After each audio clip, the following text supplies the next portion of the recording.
السلام علیکم ورحمۃ اللہ وبرکاتہ۔ بسم اللہ والحمد للہ والصلاة والسلام علی رسول اللہ، اما بعد۔ سنن نبی داود حدیث 142۔ قال حدثنا قتيبة بن سعيد في آخرين قالوا حدثنا يحيى بن سليم عن إسماعيل بن كثير عن عاصم بن لقيط بن صابرة عن أبيه لقيط بن صابرة اللہ اکبر۔ سیدنا لقیط بن صابرہ رضی اللہ تعالیٰ عنہ فرماتے ہیں، کنت وافد بن المنتفق، کہ میں قبیلہ بنی منتفق کے وفد کے اندر نبی پاک علیہ الصلوۃ والسلام کی خدمت میں حاضر ہوا۔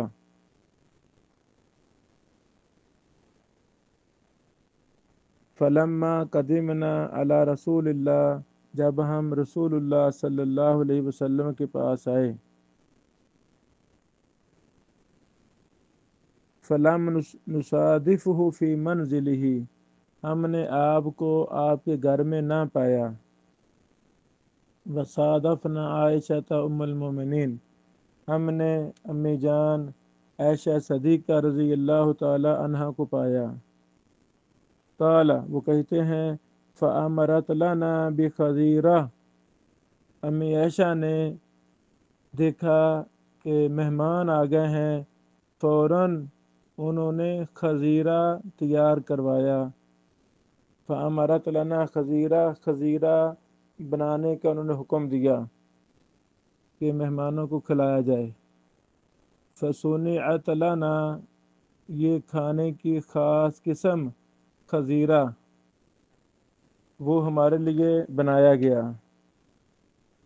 خضیرہ اس کھانے کو کہتے ہیں جس میں گوشت کے چھوٹے چھوٹے ٹکڑے کر کے ابالے جاتے ہیں، جب وہ اچھی طرح گل جائیں تو اس پر آٹا ڈال دیتے ہیں، اسے کہتے ہیں خضیرہ۔ اگر گوشت کے بغیر پکایا جائے تو اسے عصیدہ کہتے ہیں۔ یہ اہل عرب کی غذا میں یہ دونوں کھانے شامل ہیں۔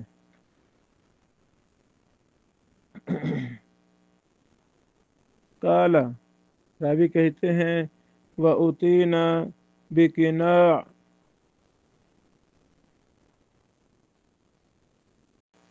پھر ہمارے سامنے کھجوروں کا بھرا ہوا ایک طبق لایا گیا، ایک بڑا برتن لایا گیا جس میں کھجوریں تھیں۔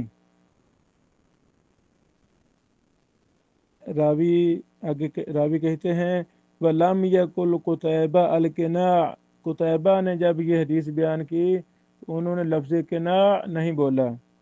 وَالْقِنَاعُ الطَّبَقُ فِيهِ تَمْرٌ، قناع سے مراد برتن ہے، طبق ہے جس میں کھجوریں ہوتی ہیں۔ اللہ اکبر۔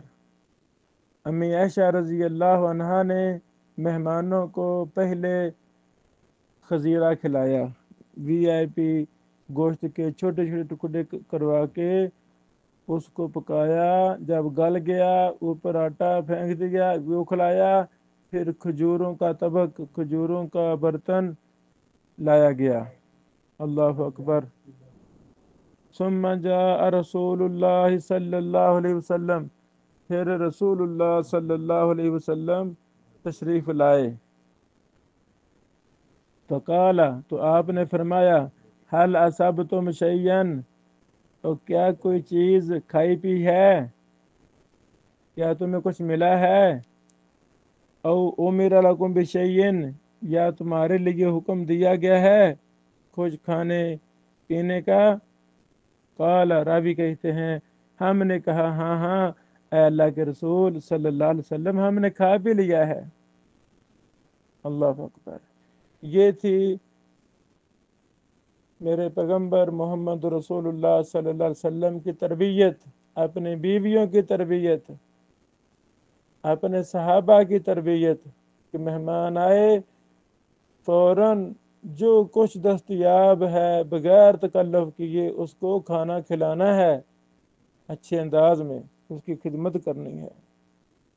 ہمیں بھی اپنے بیویوں کی، اپنے شاگردوں کی، اہل و عیال کی یہی ہمیں تربیت کرنی چاہیے کہ مہمان گھر میں آئے جو کچھ حاضر ہے اچھے انداز میں اچھی سے اچھی چیز وہ پیش کر دی جائے، تکلف میں نہ پڑا جائے کہ مہمان کی وجہ سے بندہ تکلیف میں پہنچے، تکلف اٹھائے، تو وہ ٹھیک نہیں ہے۔ ہم نے کہا ہاں اللہ کے نبی علیہ الصلوۃ والسلام ہم نے کھا کے لیا ہے۔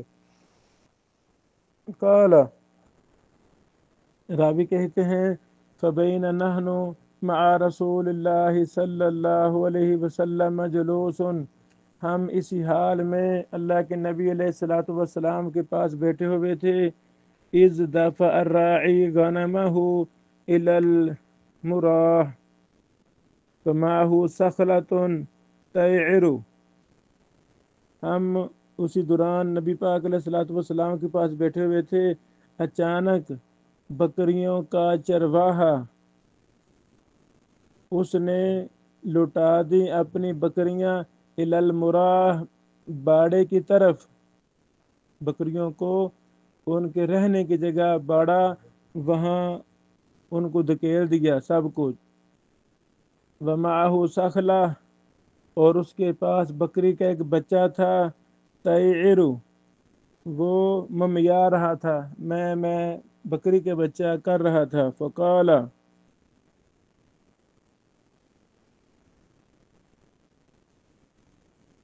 رسول اللہ صلی اللہ علیہ وسلم نے پوچھا، ما والدت یا فلان، اے فلاں کیا جنوایا ہے؟ اس نے کہا بہمتن، ایک بچہ ہے جی۔ آپ نے فرمایا فاذبح لنا مکانہا شاۃ، اب ہمارے لیے اس کے بدلے ایک بکری ذبح کر دو۔ اللہ اکبر۔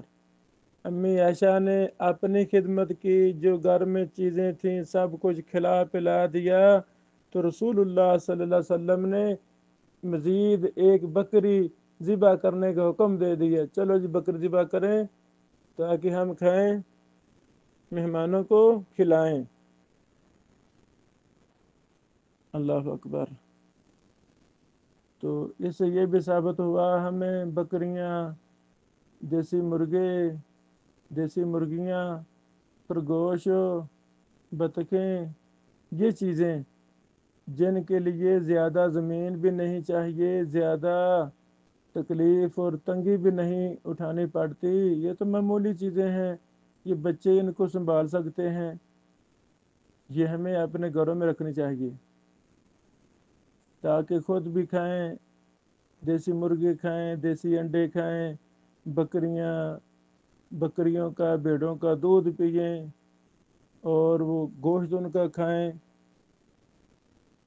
تو یہ ہمیں خود ایسے گھروں میں چیزیں رکھنی چاہیے۔ اللہ اکبر۔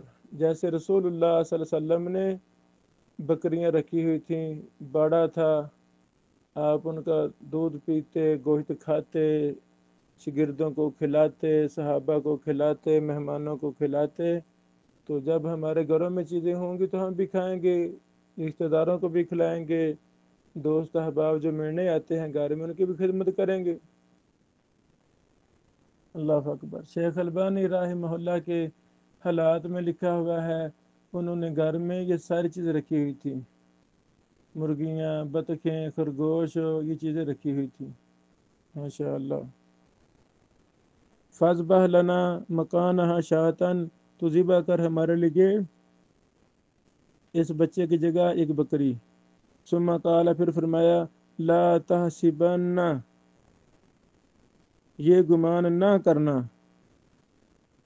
لا تحسبن، ولم یقل لا تحسبن، تحسبن کے الفاظ نہیں بولے بلکہ تحسبن، سین کے نیچے زیر، یہ ارشاد فرمایا انا من اجلک ذبحناها، کہ بے شک ہم نے آپ کی وجہ سے ذبح کی ہے یہ بکری۔ اللہ اکبر۔ نبی پاک علیہ السلام مہمانوں سے کہہ رہے ہیں پریشان نہیں ہونا، یہ نہیں سوچنا کہ ہماری وجہ سے بکری ذبح ہوئی ہے۔ لنا غنم مئہ، ہماری 100 بکریاں ہیں، لا نرید ان تزید، ہم نہیں چاہتے کہ وہ زیادہ ہوں، 100 سے زیادہ ہوں۔ فَإِذَا بَلَّدَ الرَّاعِي بَهْمَةً ذَبَحْنَا مَكَانَهَا شَاةً، جب یہ چرواہا جب بھی کسی بکری کے بچے کے جننے کی خبر لاتا ہے کہ جی بکری نے بچہ دے دیا ہے، اللہ اکبر، جب بھی یہ خبر لاتا ہے یعنی ذبحنا مکانہ شاطن، ہم اس کی جگہ ایک بکری ذبح کر دیتے ہیں۔ اس سے یہ بھی ثابت ہوا کوئی چرواہا رکھا ہوا ہے تو عموماً یہ بات ہے عرف عام میں وہ خبر دیتا ہی ہے کہ جی فلاں بکری نے بچہ دے دیا ہے، فلاں نے نہیں دیا، یہ خبریں ہوتی ہیں۔ ماشاء اللہ۔ رسول اللہ صلی اللہ علیہ وسلم مہمانوں سے کہہ رہے ہیں یہ نہ سوچنا ہم نے آپ کی وجہ سے بکری ذبح کی ہے، یہ ہماری روٹین ہے، ہم 100 سے زیادہ نہیں ہونے دیتے، تو ہو بھی جائے تو کوئی مسئلہ نہیں ہے۔ اللہ اکبر، اللہ اکبر۔ ایک حد تک کفایت شعاری ہمیں اپنانی چاہیے، سوچ سمجھ کر چڑھنا چاہیے۔ اگر اللہ تعالیٰ دے تو مال وافر گھروں میں ہو تاکہ ہم زیادہ گھروں میں کھائیں، مہمانوں کو کھلائیں، کوئی حرج نہیں ہے۔ تو یہ جھوٹا ذہن نہیں رکھنا چاہیے، جھوٹا بلے بلے والا ذہن یہ گندا ذہن ہے، یہ شیطانی ذہن ہے۔ اللہ اکبر، اللہ اکبر۔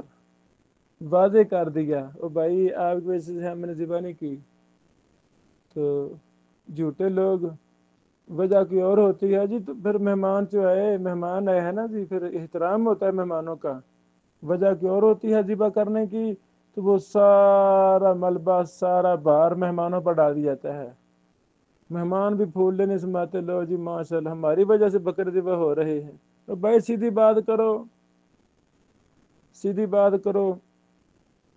میں ایک لمبے سفر میں تھا مکہ مکرمہ میں مکہ مکرمہ ہی تھا پچھلے مہینے، ایک ہمارے عزیز کزن ہمارے تشریف لائے، ان کے ساتھ کچھ مہمان تھے، تو میں تو پہلے ہی وہاں تھا، مکہ میں اسٹے تھا، مکہ مکرمہ ہی تھا، تو وہ اپنے میزبانوں سے اپنے دوسرے بھائیوں سے کہنے لگے لو جی شیخ صاحب نا الریاض سے ہمارے لیے اسپیشل آئے ہیں ملنے کے لیے۔ اللہ اکبر۔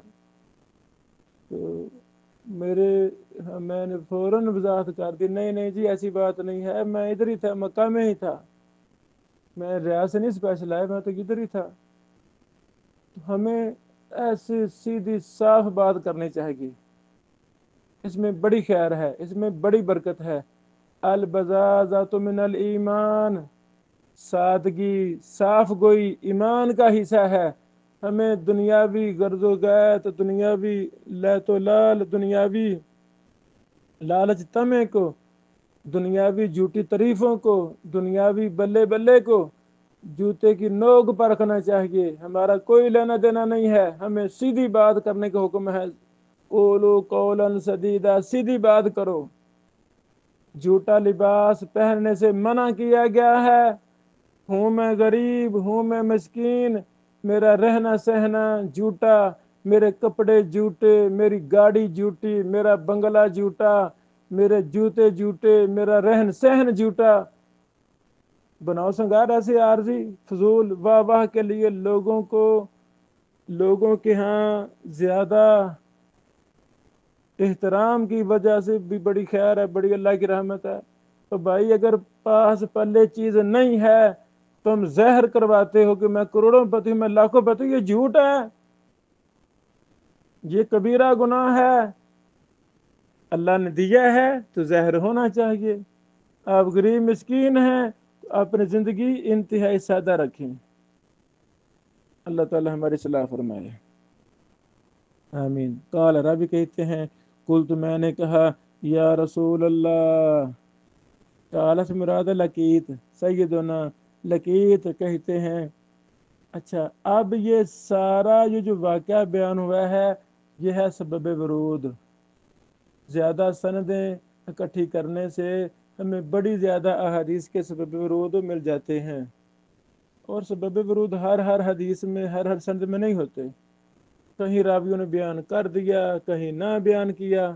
بہرحال یہ سارا دیکھیں کتنا ایمان افروز میرے پیغمبر صلی اللہ علیہ وسلم کے گھر والوں نے کیسی خدمت کی ہے مہمانوں کی۔ رسول اللہ صلی اللہ علیہ وسلم نے اور خدمت کی، بکری بھی ذبح کروائی، وضاحت بھی کر دی بھی آپ کے لیے نہیں ہم نے کی، ہماری روٹین ہے۔ بہرحال یہ سبب ورود ہے حدیث کا، یہ پورا فن ہے، اس پر ابھی تک میں نے کوئی دورہ نہیں کروایا، اللہ زندگی دے انشاءاللہ اس پر بھی ہم ایک دورہ 1 مہینے کا کروائیں گے، یہ بڑا مبارک فن ہے۔ کل تو میں نے کہا، لو جی لقیت صاحب نے رضی اللہ عنہ نے اپنا مسئلہ شروع کر دیا، یا رسول اللہ، اے اللہ کے رسول صلی اللہ علیہ وسلم، ان لامرأۃ، بے شک میری بیوی ہے، وان فی لسانہا شیئا، اس کی زبان میں کچھ ہے۔ کیا مطلب؟ یعنی البذاء، بدگو ہے، زبان کی اچھی نہیں ہے۔ نبی پاک نے فرمایا فطلق اذن، جان چھڑوا، اس کو طلاق دے دے۔ اللہ اکبر، اللہ اکبر، اللہ اکبر۔ برا اخلاق، بری زبان یہ طلاق کا سبب ہے۔ قل تو میں نے کہا اللہ کے نبی علیہ الصلوۃ والسلام، ان لہا صحبہ، بے شک اس کے ساتھ میں نے ایک وقت گزارا ہے، وہ میری ساتھی ہے، والیہ منہا ولد، میری اس سے اولاد بھی ہے۔ قالا، نبی پاک نے فرمایا فمرہا، اس کو حکم دے، یقولو ازہا، وہ کہتے کہ اس کو نصیحت کر، پھر بیوی کو سمجھایا کرنا، نصیحت کیا کر۔ فَإِن يَكُ فِيهَا خَيْرٌ، اگر اس میں خیر ہوئی، فَسَتَفْعَلُ، تو وہ سمجھ جائے گی، آپ کی باتیں مانیں گی۔ وَلَا تَضْرِبْ زَعِينَتَكَ كَضَرْبِ امیتک، اپنے بیوی کو ایسے نہ مار جیسے لونڈی کو مارنا ہے، معمولی مار بھی لیا جائے تو کوئی حرج نہیں ہے، تاکہ زندگی گزر سکے، پریشانی نہ آئے، طلاق نہ ہو، گھر نہ اجڑے، بیوی بچے نہ ضائع ہوں۔ تو میں نے کہا اے اللہ کے نبی علیہ السلام، اچھا یہ مسئلہ ختم ہوا تو لقیت رضی اللہ عنہ نے ایک اور مسئلہ پوچھ لیا۔ میں نے کہا اے اللہ کے نبی علیہ السلام، اخبرنی عن الوضوء، مجھے وضو کے بارے میں خبر دیں۔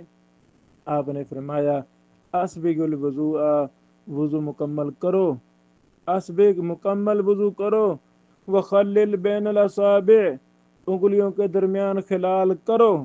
حکم ہے، حکم وجوب کے لیے ہوتا ہے، اللہ کہ قرینہ صارفہ پایا جائے جو اس کو وجوب سے استحباب کی طرف پھیر دے، یہ ایک قواعد فقہیہ میں سے ہے۔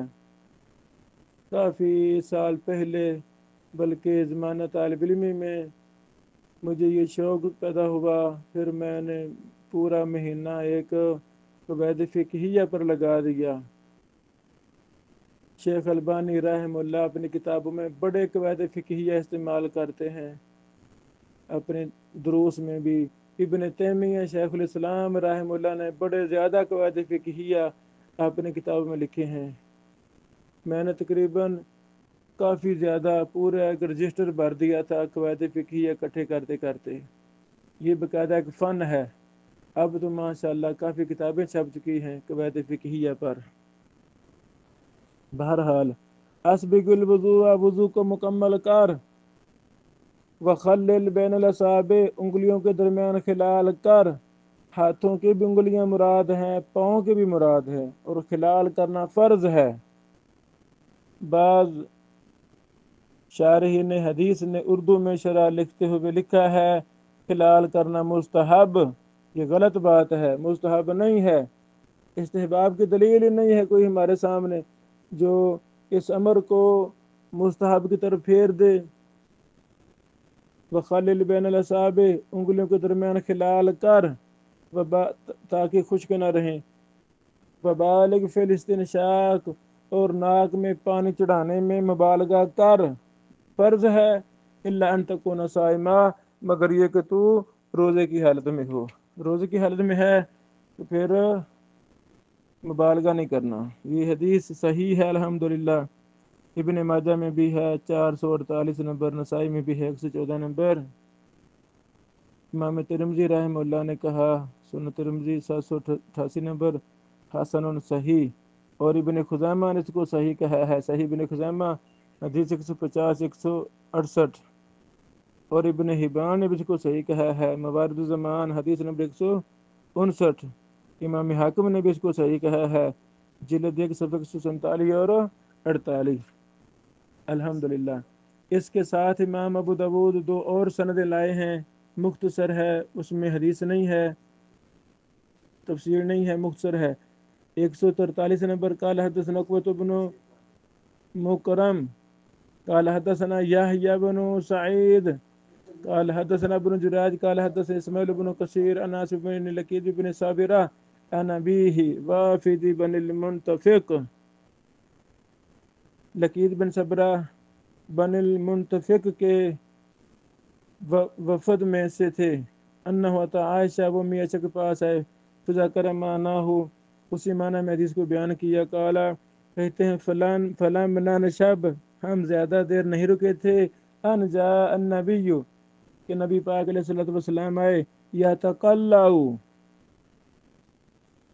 زور سے قدم اٹھاتے ہوئے آئے، اللہ اکبر، یتقلع، اس کا معنی زور سے قدم اٹھاتے ہوئے آئے، یتقفع، آگے کو جھک کر چلتے ہوئے تشریف لائے، سبحان، قربان جائیں صحابہ پر، قربان جائیں صحابہ پر، اللہ رب العالمین نے ایسے وفادار شاگرد رسول اللہ صلی اللہ علیہ وسلم کو عطا فرمائے تھے کہ وہ میرے پیغمبر علیہ الصلوۃ والسلام کے پاؤں اٹھانے کے انداز کو بھی انہوں نے بیان کیا، دیکھا، محفوظ کیا، اللہ اکبر۔ یعنی کیسے عظیم الشان صحابہ کرام تھے، انہوں نے نبی پاک علیہ السلام کی ایک ایک عادت کو، ایک ایک حرکت کو، پاؤں اٹھانے کو بھی، پاؤں اٹھانے کی کیفیت کو بھی، چلنے کی کیفیت کو بھی، آگے کو جھک کر چلتے ہوئے تشریف لائے، یا تقلع، زور سے پاؤں اٹھاتے ہوئے آئے، مسکینوں کی طرح نہیں، ایسے سستی کے مارے نہیں، بندہ چلے جیسے پہلوان آ رہا ہے، ببر شیر آ رہا ہے، یتقلع، زور سے قدم اٹھاتے ہوئے، یتقفع، آگے کو جھک کر چلتے ہوئے تشریف لائے، وقال اسیدہ مکان خزیرہ، اس میں یہ اختلاف ہے تھوڑا سا کہ خزیرہ کی جگہ اسیدہ کا لفظ ہے، دونوں کا فرق ہم نے بیان کر دیا ہے۔ حدیث 144، قال حدثنا محمد بن یحییٰ بن فارس قال حدثنا ابو عاصم قال حدثنا ابن جریج بهذا الحدیث قال اذا توضأت فمضمض، اس میں یہ لفظ ہے، اضافہ ہے، جب تو وضو کرے تو کولی کر، حکم ہے، امر ہے، اور یہ دونوں بھی حدیثیں صحیح ہیں۔ 143 بھی صحیح ہے صاحب کا حدیث کی طرح، 144 بھی صحیح ہے، 144 سنن کبری بہقی میں بھی ہے، جلد 1 صفحہ 52۔ الحمدللہ، اس کے ساتھ یہ ہمارا باب ہی ختم ہوا، اگلا باب ہے باب تخلیل اللحیہ، انشاءاللہ وہ ہم کل پڑھیں گے۔ اللہ اکبر۔ 142 نمبر حدیث جو لمبی حدیث ہے جو ہم نے پڑھی، اس کے سارے راوی ثقہ ہیں، بخاری مسلم کے راوی ہیں الحمدللہ، سوائے اسماعیل بن کثیر کے اور عاصم بن لقیط کے، اور یہ دونوں ثقہ ہیں، یعنی کہ ثقہ ہونے میں کوئی اختلاف نہیں ہے۔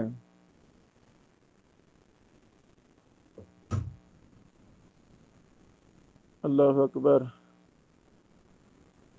باقی راوی کچھ پیچھے گزر چکے ہیں، جو پہلی بار آ رہے ہیں، ان میں ایک ہیں یحییٰ بن سلیم ابو محمد الحذا المکی، یہ راوی پہلی بار آ رہے ہیں۔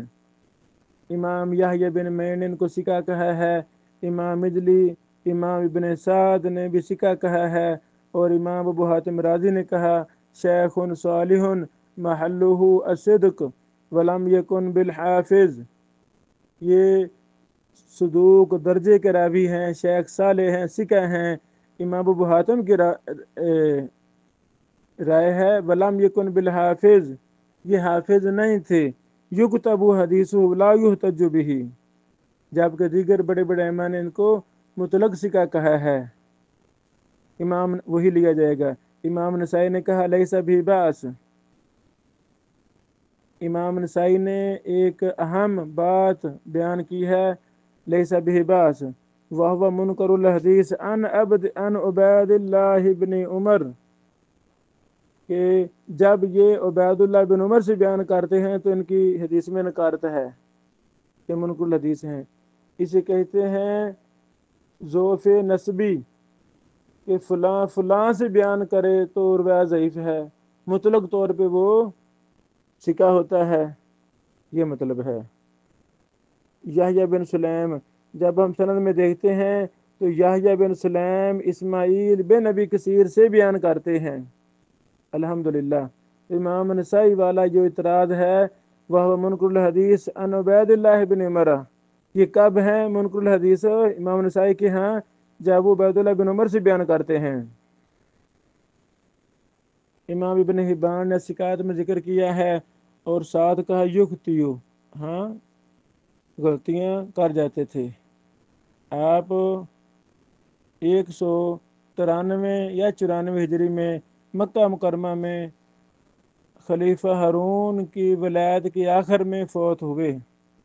اسماعیل بن ابی کثیر المکی ابو ہاشم، یہ بھی پہلی بار راوی آ رہے ہیں ابو داود میں۔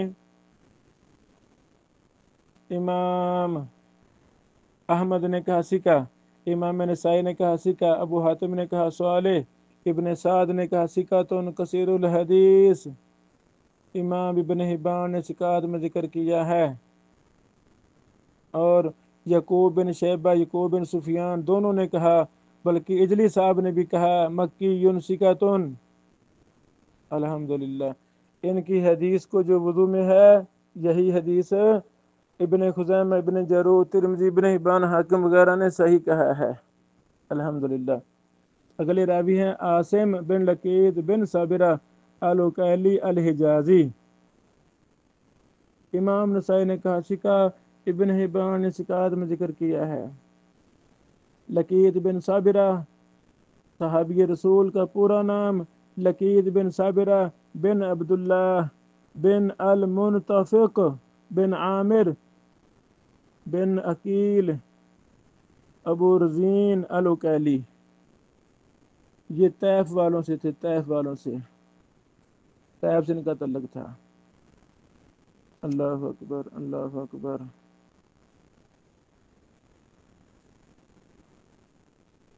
طیف میں ایک بہت بڑی جماعت صحابہ کرام کی گزری، اللہ تعالیٰ نے مجھے توفیق دی، میں نے وہ یعنی حجاز و اطراف میں سارے صحابہ محدثین پر کتاب لکھی ہے، ابھی شائع نہیں کی، پچھلے سال لکھی تھی، تو اس میں ہر شہر میں کون کون سے صحابہ کرام رہے، کون کون سے صحابہ کرام تھے، کون کون سے بڑے بڑے محدثین تھے سعودی عرب، مملکہ سعودی عرب میں، وہ کافی تفصیلات میں لکھی، اللہ توفیق دے ہم اس کو شائع کریں۔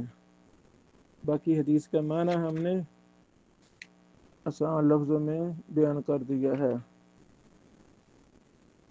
اللہ اکبر۔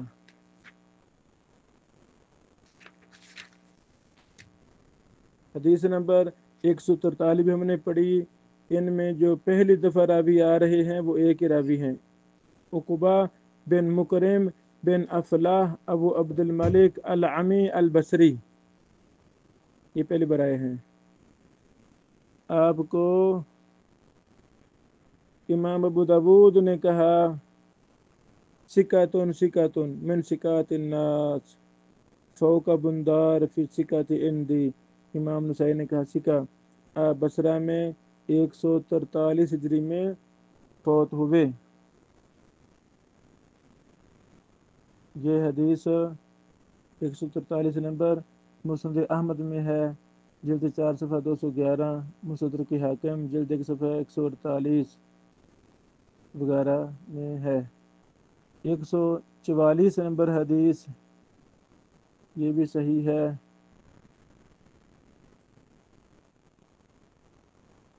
حافظ ابن حجر رحمہ اللہ نے اس پر فتح الباری میں مفصل بحث کی ہے، جلد 1 صفحہ 211۔ اللہ اکبر۔ اسی کے ساتھ ہماری یہ بحث ختم ہوئی، الحمدللہ۔ السلام علیکم ورحمۃ اللہ وبرکاتہ۔